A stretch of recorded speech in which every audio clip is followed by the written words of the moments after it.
বিসমিল্লাহির রহমানির রহিম। মাননীয় স্পিকার, ২০ বছর ৪ মাস পরে সময় পেলাম। ২০ বছর ৪ মাস পরে আজকে বক্তব্য রাখছি এই সংসদে। আলহামদুলিল্লাহ, আল্লাহর কাছে হাজার শুকরিয়া জানাই যে আবার মহান সংসদে আসতে পেরেছি আমরা একটা গণ অভ্যুত্থানের মাধ্যমে। আমি ধন্যবাদ জানাই আপনাকে এই জন্য যে আপনি কামালপুরে যুদ্ধ করেছেন, আমাদের সম্মুখ যুদ্ধ জেনারেল জিয়ার আন্ডারে থেকে এই কামালপুর, রৌমারী, রাজীবপুর এই সমস্ত এলাকায় আপনি সম্মুখ যুদ্ধ করেছেন এবং সেখানে আপনি আমার এলাকায় 2 বার গিয়েছেন, কামালপুরেও গিয়েছেন। কামালপুরে গিয়ে যে আপনাদের নামগুলি লিপিবদ্ধ করা ছিল সেই নামগুলিকেও মুছে ফেলে দেওয়া হয়েছিল এই ফ্যাসিস্ট সরকারের আমলে। এবং শহীদ রাষ্ট্রপতি জিয়াউর রহমানের একটা মোরাল ছিল, সেই মোরালটাকেও ভেঙে সেখানে জিয়াউর রহমান শেখ মুজিবের মোরাল দেওয়া হয়েছিল। এত ফ্যাসিস্ট সরকারের কাছ থেকে আমরা একটা এই সদ্য প্রাপ্ত একটা গণতান্ত্রিক সরকার, এই সরকার কিভাবে চলবে এটা নিয়ে আমরা যদি এই বাকবিতণ্ডা এর মধ্যে থাকি কেমনে হবে? মাননীয় স্পিকার, আমি ধন্যবাদ জানাই যে আমাকে এখানে আসতে দেওয়া এবং আমাদের মাননীয় প্রধানমন্ত্রী জনাব তারেক রহমান তিনি আমাকে ঠাঁই দিয়েছেন তার মন্ত্রিসভায় এবং তিনি কিছু কাজ করতে দিয়েছেন, সেই কাজগুলি যাতে আমরা করতে পারি সেই কাজগুলি সম্বন্ধে 2-1টি কথা আমি বলবো। মাননীয় স্পিকার, আমি বলতে চাই মাননীয় স্পিকার, মাননীয় প্রধানমন্ত্রী আমাদের প্রয়াত দেশনেত্রী বেগম খালেদা জিয়া এবং শহীদ রাষ্ট্রপতি জিয়াউর রহমানের যে আত্মার মাগফিরাত কামনা করে তারপরে আমি বক্তব্যটা শুরু করতে চাই। আমি আজকের যে রাষ্ট্রপতি ভাষণের সম্পর্কে আনিত ধন্যবাদ প্রস্তাবের উপর যে কিছু কথা সেগুলি বলতে চাই, এই জন্য তাকে ধন্যবাদ দিতে চাই এই জন্য যে তিনি তার ভাষণে ফ্যাসিবাদ অবসান, গণতান্ত্রিক শাসন ব্যবস্থা পুনঃপ্রতিষ্ঠা এবং জনগণের প্রত্যাশা অনুযায়ী একটা জবাবদিহিমূলক জনবান্ধব সরকার গঠনের জন্য তিনি আশা ব্যক্ত করেছেন, যা মাননীয় প্রধানমন্ত্রী জনাব তারেক রহমানের নেতৃত্বে একটি সরকার গঠন হবে এবং সে সরকারটি সর্বস্তরে সর্বক্ষেত্রেই ভালো ফলাফল করবেন সেই আশা তিনি ব্যক্ত করেছেন। সেই জন্য আমি ধন্যবাদ জানাতে চাই আমাদের সেই বক্তব্যকে, যিনি আমাদের শহীদ রাষ্ট্রপতি জনাব শাহাবুদ্দিন সাহেবকে।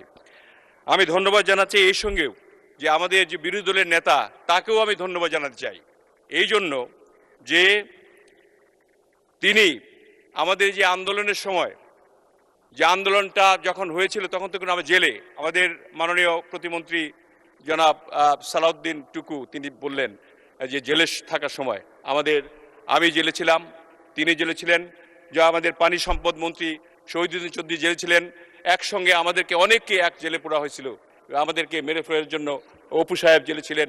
আমরা সবাই মিলে যে জেলে থাকা অবস্থায় যে ওনাদের যে সেক্রেটারি জেনারেল গোলাম পরোয়ার সাহেব যখন ছিলেন ওইখানে একদিন তার চোখ বেঁধে তাকে নিয়ে যাওয়া হচ্ছিল রিমান্ডে।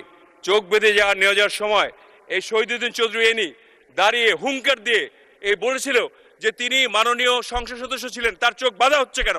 এইভাবে হুঙ্কার দিয়ে তাদের এই ডিবির অফিসারদেরকে কম্পিত করেছিলেন। সেই নেতা তার বিরুদ্ধেও আজকাল আপনারা এই বিরোধী দল থেকে কথা বলা শুরু করেছেন।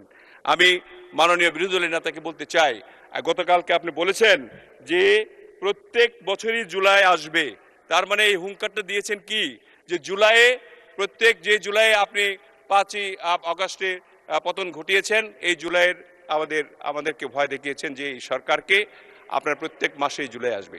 আমি বলতে চাই প্রত্যেক জুলাই জনাব তারেক রহমানের নেতৃত্বে যেভাবে আমরা সফলতা লাভ করেছি প্রত্যেক জুলাই এইভাবে আমরা সফলতা লাভ করবো ইনশাল্লাহ। এরকম জুলাই অনেক চলবে। কাজেই এই জুলাই আন্দোলনের কথা আপনারা বলবেন না, শুধু আপনারা করেছেন। এই জুলাই আন্দোলনে আপনার প্রায় 1400 লোক প্রাণ দিয়েছে, সেই 1400 লোকের প্রাণের মধ্যে প্রায় 1000-এরও বেশি বিএনপির ছাত্র দল, যুব দল, স্বেচ্ছাসেবক দল, শ্রমিক দল, বিএনপির লোক সকলে মৃত্যুবরণ করেছে। কাজেই এখানে আমাদের যে এই 17 বছরের আন্দোলন, সেই আন্দোলনকে অস্বীকার করে আপনারা যদি বলতে চান আমাদেরকে যখন তখন ফেলে দিবেন, আমি সালাউদ্দিন টুকুর মাননীয় প্রতিমন্ত্রীর কথা ধরেই বলি যে এরকম হুঙ্কার না দেওয়াই ভালো। বরঞ্চ আজকে যে বিশেষ কমিটি গঠিত হলো পাঁচজন পাঁচজন করে আমাদের সংসদ নেতা এবং বিরোধী নেতার যে সমন্বয়ে সেইভাবে একটু যদি প্রত্যেকটি বিষয় নিয়ে আপনারা যদি আলোচনা করেন তাহলে এই দেশ একটি ভালো দেশে পরিণত হবে, যেটা আমাদের মাননীয় প্রধানমন্ত্রী গড়তে চান। আপনারা জানেন যে ইতিমধ্যে আমাদের জাতীয় রাজনীতিতে একটা প্রভাব ইতিমধ্যে পড়ে গেছে এই 2 মাসেই।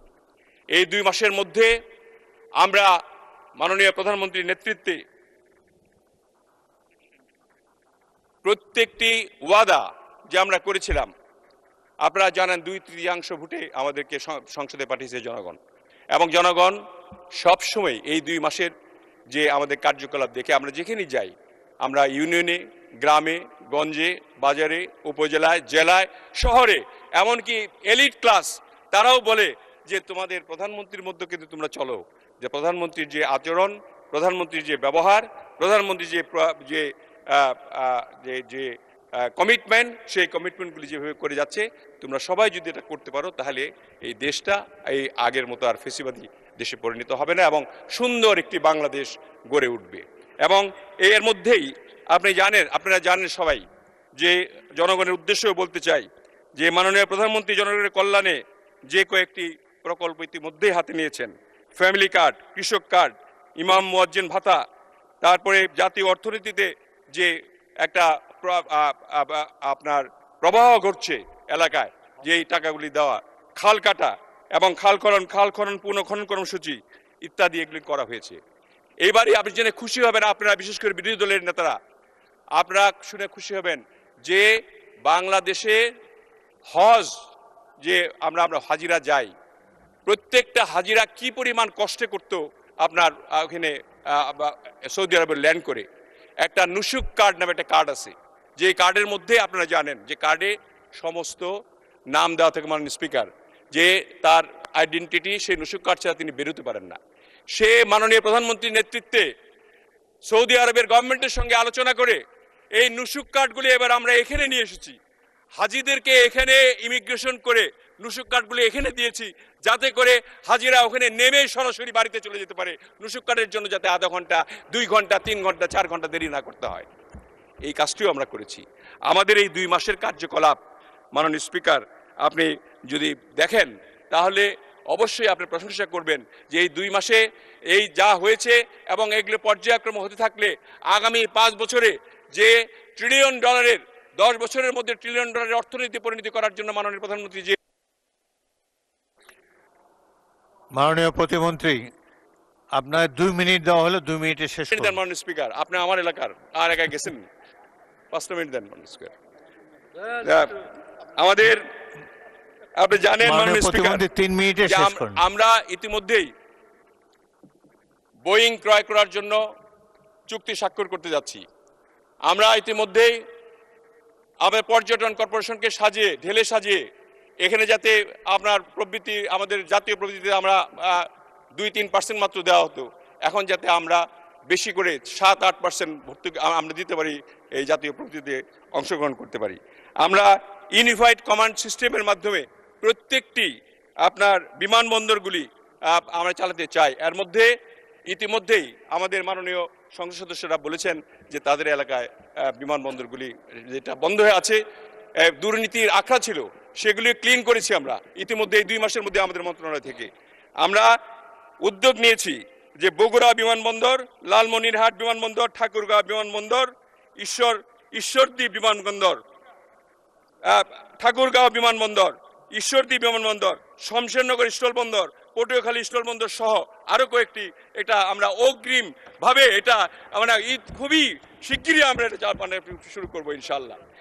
আমার মনে হয় এই একটা জিনিস যদি আমাদেরকে সময় যদি দেওয়া হয় সরকার থেকে, এমআরও, মেনটেন্যান্স, রিপেয়ারিং এবং ওভারহোলিং করার জন্য যদি বিমানগুলিকে করার জন্য একটা সুযোগ প্রদান করা হয়, এখানে বিলিয়নস অফ ডলার আর্ন করা সম্ভব মাননীয় স্পিকার।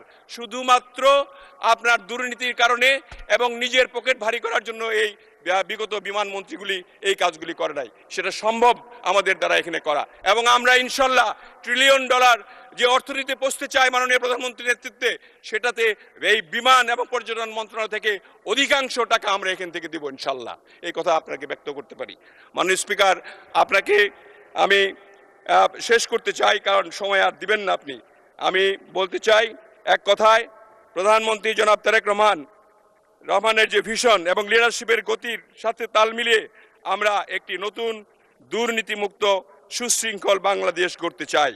আমি দৃঢ়ভাবে বিশ্বাস করি প্রধানমন্ত্রীর নেতৃত্বের এই গতি অব্যাহত থাকলে আগামী 5 বছরে বাংলাদেশ নতুন অর্থনৈতিক গতিতে রূপ নেবে। জনগণের আস্থা, সুশাসনের প্রতিশ্রুতি এবং উন্নয়নের ধারাবাহিকতা, এই 3 শক্তিতেই গড়ে উঠবে আগামীর বাংলাদেশ। এই প্রত্যাশা ব্যক্ত করে আমার বক্তব্য শেষ করতে যাচ্ছি।